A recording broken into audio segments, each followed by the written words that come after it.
Welcome to Hey, it's Carly Rae's Book Club. This is Book Hour where authors will talk their latest novels, reveal their writing process, and play some fun book games. I'm your host, Carly Rae.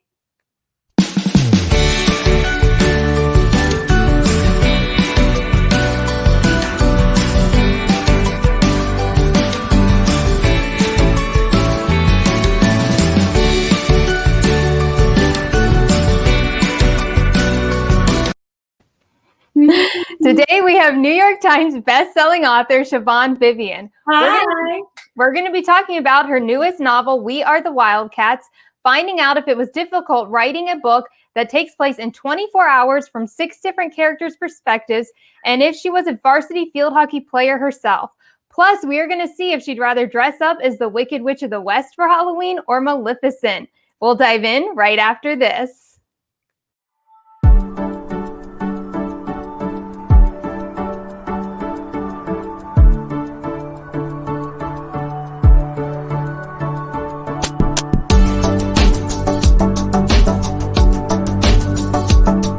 Hello, Siobhan. Tell us where you're joining us from. Hi, Carly Rae. I am coming at you from Pittsburgh, Pennsylvania.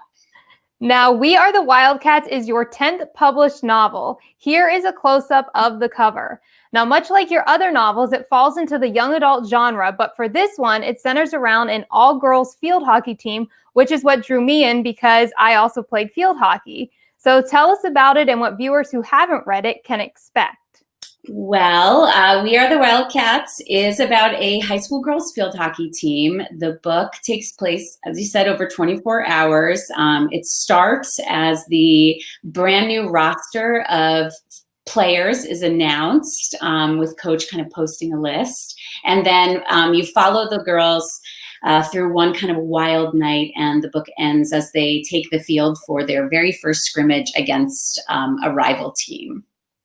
Now, one thing I'm curious about is if you ever played field hockey. What inspired you to bring this sport to life in a young adult novel? Well, I feel honored that I maybe even fooled you into thinking that I did play field hockey, Carly Rae. I did not play field hockey, although I was an athlete in high school. I played 3 sports a year. I did volleyball in the fall, winter track in the winter, and softball in the spring. So I had experience kind of being on a team. And the truth is, if you read the book, it is not particularly sports heavy, since the bulk of the book takes place with the girls not actually playing. You're just getting some flashbacks to the field, and I did sort of stalk a local high school girls field hockey team near me in Pittsburgh, and I sat in on a bunch of their games and talked to their coaches, and so I tried to incorporate as many details as I could to at least help you believe that maybe I did play. I feel like I'm glad I fooled you, possibly though. But in truth, like my experience as a high school athlete, I think is all over these pages in that I wasn't the best. I just loved being on a team. Like, I have really no memories of actually playing games, but like the bus rides and making cookies for each other and pep rallies and wearing your uniform on Fridays and, all the sort of stuff that kind of bound girls up as a team. That was what I loved. And those were the sorts of memories and the feelings I wanted to capture in the book. Yeah, I definitely think you did. So that's good. Now, We Are the Wildcats takes place from not 1, not 2, not 3 characters' perspectives, but 6. How did you manage that? Did it take a lot of brainstorming and notes to keep track of all these characters, especially since it took place all in one day? Yeah, my probably my most well-known book is a book that I wrote several years ago. It's called The List, and that took place from 8 POVs. So in that way, I sort of made it easier on myself. But I love the idea of watching some experience and seeing like all the varied reactions to kind of one big event and how many ways you could interpret that and what different girls might be feeling at different moments. So when I kind of came up with the concept of Wildcats, I knew this was a multi-POV book, and it was something I was hoping to have a chance to try again narratively. It is in some ways really challenging to write from all those different girls' POVs. But I do think the 24-hour clock really helped me keep track of kind of where every character maybe would be over the course of the night. And that though there were a lot of different things happening in terms of like how girls were processing what was going on, the team sort of all kind of rises and falls together too. So, you know, part of the structure of the book really helped me wrap my head around kind of what could be going on with all the girls hour by hour, really. Did you have like a board where you kept track of all their names and what they were doing? I had the sort of the cards, you know, keeping track of the time, and then also like wanting to capture the feeling of how, as it gets later and later in a night, how people get crabbier or tired or patience wears thin. So wanting to also kind of capture that spirit in what the girls were going through as well. Yeah. Now, Booklist reviewed We Are the Wildcats and said a taut, triumphant, collective portrait of girls learning to measure their worth. While so many Goodreads reviews praised you for writing a strong group of females, particularly athletes, in this novel, what made you want to write such a strong all-female dynamic and portray each character as you did? Well, for me, it comes back to an experience I had in high school as an athlete. As I mentioned to you earlier, you know, I played sports pretty much all through high school. I wasn't the best athlete, but I was definitely a great teammate. You know, and I got playing time for sure, but I wasn't the star necessarily. But all that changed for me junior year when I was playing softball and playing under a varsity coach who was just straight toxic. And he completely changed the dynamic of like what it felt like to be a player on that team. He singled me out in a really sort of crappy way that led to a big blowout on the sidelines where I quit the team. I went home, I got changed out of my uniform. I brought my uniform back, and then I sat in the stands and like just leered at him because I didn't want him to think that he had so much power and sway over me. Yeah. And I felt like in that moment I really won, but the truth was like I did lose. Like I quit the team and I missed out on playing with my friends, and then I did not return to sports for all of senior year, which now looking back really bums me out. And you know, there was nothing about the dynamic of that team that changed from year to year, except he changed. You know, he changed the way that team operated. And I wanted to kind of capture the experience of that, like these girls are such a great unit and they work so well together, but their team is in crisis in part because of the way he takes over in the leadership department. And, you know, that it's not about them, it's about him. Yeah. And I can definitely see after reading We Are the Wildcats, you pulled a lot of your own different perspectives and different things you went through in the book. Yeah. And, you know, it's really a funny thing. I mean, I've had this experience, obviously, in writing before where, you know, I have this idea of like a thing that happened to me in high school, and I've kind of like put it in a snapshot of it in like a scrapbook, framed in a certain way, you know, and then like when I revisit it and kind of try to use it for, you know, a creative project, I get a totally different take on it that really changes everything. And so this book kind of helped me see some things that I had done in high school, participated in, and just things I had dismissed as like just normal, and looked at them in a new way. So it was really cool to kind of go back and have those discoveries and then try to work them onto the page. Yeah. Well, you heard Siobhan talk about We Are the Wildcats. We'll be right back to find out if she had an aha moment of knowing she wanted to be a writer. Hey there, I'm Wes, and I'm a recovering drug addict and alcoholic. Looking back, I don't think I was that different from most who experiment with drugs and alcohol. The only difference is, I never stopped. What began with a few pills here and there led me to depending upon roughly 35 Vicodin a day. My addiction rocked me to the point where I ended up living in an old warehouse. I didn't want to live anymore, but at the same time, I really didn't want to die. They say it's darkest before the dawn, and that held true in my case. In a moment of clarity, courtesy of the man upstairs, I got on the road to recovery. It was time to use this gift to help others, and Clean Cause was born. Homegrown in Austin, Texas, and armed with purpose, the Clean team has created a beverage company whereby 50% of the profits go to support individuals in recovery from alcohol and drug addiction. We're ready to rock and roll, but we're only a few. We need you. Buy any of our products and you'll be energizing recovery from alcohol and drug addiction. Shop now at cleancause.com. Welcome back to Book Hour. I'm your host, Carly Rae, here with New York Times bestselling author Siobhan Vivian. Siobhan, was there a pivotal aha moment you decided you wanted to be a writer, or was being a writer of young adult fiction always your dream? I would put myself in the aha moment camp firmly. Yeah, it was, I'll say back in high school, this happened to me. And at the time, it was all about a creative writing class. I enrolled in a creative writing class in high school because I heard it was easy and that everybody got an A.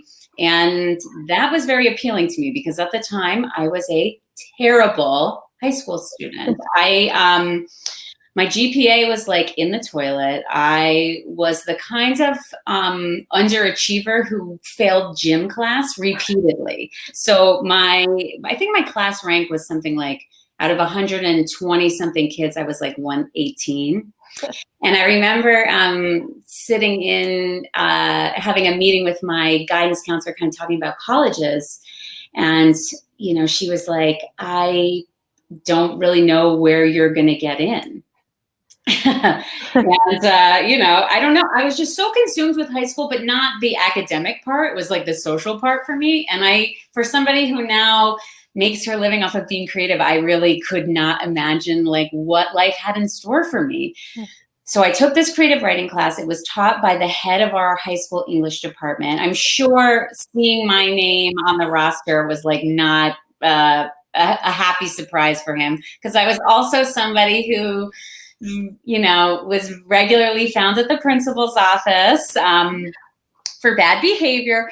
Anyway, the class was easy. It was fun, and I got an A on it, but as promised, but I loved the work. And not only that, this teacher like went out of his way to praise me and to tell me that he thought I had talent. And so he also said to me, you know, you can study writing in college. And that blew my mind. So I found this program. I ended up applying to a creative writing undergraduate program.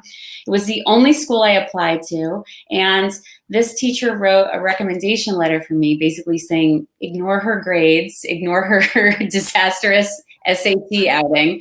You know, she has talent. And they took a chance on me. And that was really the beginning of everything for me. Yeah. Well, take us through the process of writing one of your novels. Do you get an idea in your head, outline, then formulate it into a manuscript, or do you just jump into a Word document and start typing, creating your story as you go? Yeah, I'm not one of those people that jump right in and sort of find my way. I do a lot of work, I think, away from the computer, and it does normally start for me with an idea, you know, something I've read. In the case of the Wildcats, it was an article that I had found in the Washington Post talking about a team that was sort of ousting a toxic coach and the different reactions that the girls had to the influence of this coach. but yeah, usually it starts in sort of a realm like that, a memory I have or something I come across. And then like I do a lot of thinking away from the computer, the world sort of builds itself, or I start to wrap my head around what the story here might be. And I have a pretty good idea when I finally sit down to actually start typing. I've got some basic things kind of cleared away in my mind, because I don't like sitting down and not knowing what I'm doing. It's a very uncomfortable feeling for me. And so I try to avoid it as much as I can. With so many novels on the shelves, what do you do to make your writing stand out from others? Boy, I think that anyone who knows my work or knows me, would say that I have a very unique voice and personality. And I really just try to get that onto the page. My experience in high school was not super singular, but also there were these moments that feel really special to me and that I think really kind of help tell the story of the person that I am. And I try to make my books kind of, straddle that same line of being really universal, but also feeling highly specific as well. And I am typically writing about very strong girls, and my work does have feminist themes, I think, to it, but also, has a love story or, commercial hook. But I really just try to write, ultimately, I think, stories about people who feel authentic and real, people who I grew up with. It's not always the flashiest of stories or the most aspirational even of stories, but I think they feel true, or my hope is that they come across as true. And that's kind of where it begins and ends with me. Yeah. Well, I think they're relatable too, which is something I really enjoy while I'm reading it too. So are your characters based on people you know? Oh, yes. I think it's really fun for a lot of my high school friends, college friends, even my friends now finding themselves or things that we did in the pages of my book. So it's sort of like a little, director's commentary I think they have running in their heads while they read my work. But yes, I base a lot of things about people I know, and then also parts of myself. I would say there's like a little part of me in all 6 girls in the Wildcats, and they look different, obviously spread across different girls and different POVs, but there is a part of me in every girl, the shy part of me, the outgoing part of me, the really competitive part of me. Mm-hmm. It's all there on the page. And, hopefully that contributes to what I was mentioning before, that real authentic feeling. Yeah. Your novels have inspired many people who want to be writers. What would you say should be the first step to those viewers watching now, just starting out in their writing journey? I think it is all about giving yourself permission to try. For me, it was like, if I didn't have that aha moment, I don't know what I would be doing for a living. But somebody kind of came in and gave me permission to think that I could do it. And that was a really important part of the journey, I think, for me. And so if you don't have that in your life, I think you got to find that or give it to yourself. And it certainly is a big dream, but it's an achievable dream. It is plenty of people do it for a living. Every single book in Barnes and Noble is written by a person out there, so like, why can't you be one of them? Yeah. So I think it's all about just saying like, I want to do this, I want to try, and giving yourself that permission as a step one. Well, there you have it, viewers. Stay tuned, because when we come back, it is game time. Thank you for choosing Three Brothers Wineries. I'm Erica Policelli. I'm one of the partners here at the winery, and I want to tell you a little bit more about our estate. We were founded in 2006 by Dave and Luann Mansfield. We have 40 acres of grapevines, a fully operational farm. All of the wines you're tasting today are from our farm. We have 2 female winemakers, Kim Marconi and Paige Vinson. On our campus, we actually have 3 wineries and a microbrewery. We have an extensive portfolio of not only wine, but also beer, hard cider, wine spritzers, and wine slushy, all manufactured here on site. When we opened our doors in 2007, we had a modest staff of 10. We've grown to employ 40 full-time and 100 part-time employees. We pride ourselves on creativity, innovation, and our company culture. When you make a purchase from Three Brothers Wineries or Warhorse Brewing, you're supporting a majority women-owned small business, and we thank you for that. Welcome back to Book Hour. It is game time. Now, Siobhan, I learned from your interview from the Nerd Daily that you have references to Harry Potter and We Are the Wildcats, even making one of the characters a Potterhead. You also said that you're a Hufflepuff, so we're going to see how well you know Harry Potter. I'm going to read you some Potter trivia questions from Trivia Questions website, and we're going to see if you can answer them correctly. Okay, the caveat being, Carly Rae, is that I actually... I maybe have only read like 2 Harry Potter books. I haven't even seen all the movies.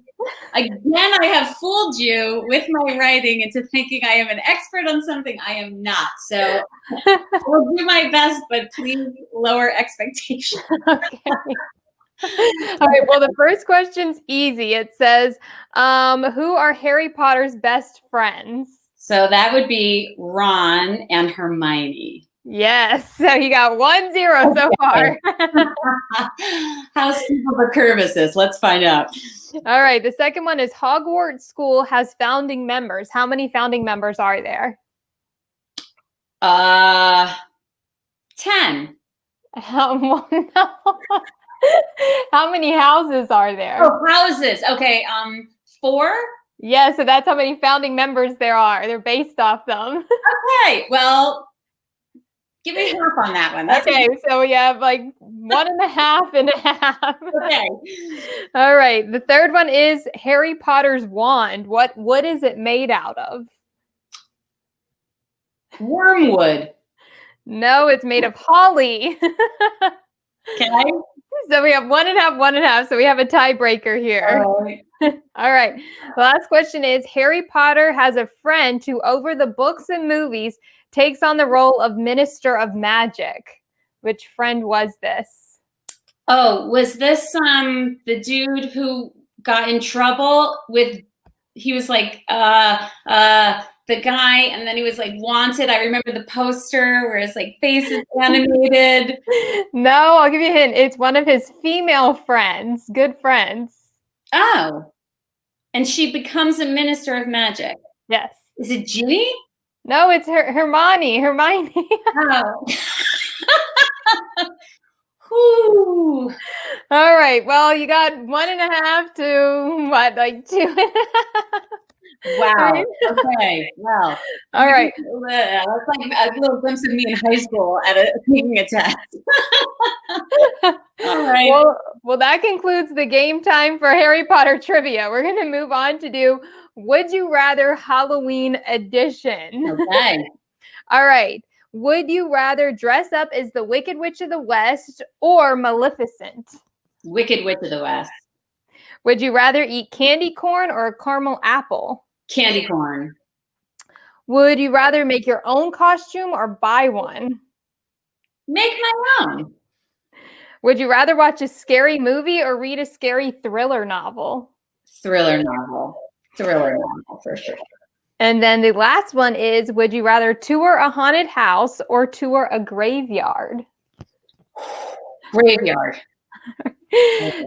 That concludes our game time. Now, Siobhan, I just want to thank you for being on Book Hour and joining us today. Before you go, tell viewers if you are writing your 11th novel.